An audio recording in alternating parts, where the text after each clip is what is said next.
oynamayacağım. Bu kişiden korkuyorum. Ne için kişidir?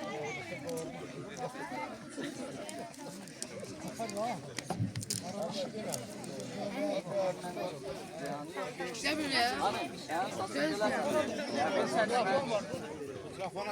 Hanım, ən satın belə qaradır. Yəqin sən də mənim kimi hənə qoymuşsan.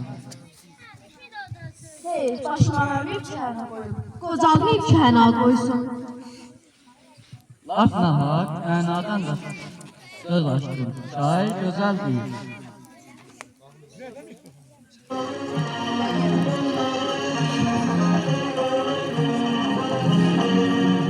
Hüsnü bağında gəzərsən, gülü sümbül dərəsən. Sən kimi bir gözəli bağın içində görəsən.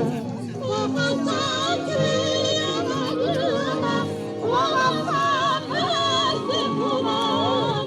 Baxasan yanarıma, baxasan özüm bulan.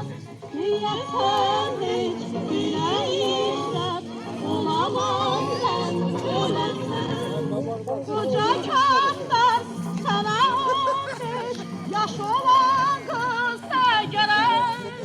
Bəs qorxursan o ki axır da gələrlər şəkərək.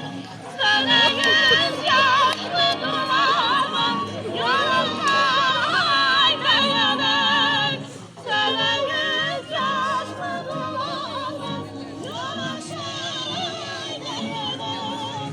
Yüzünü görərsən, yalamazsan, ölərsən.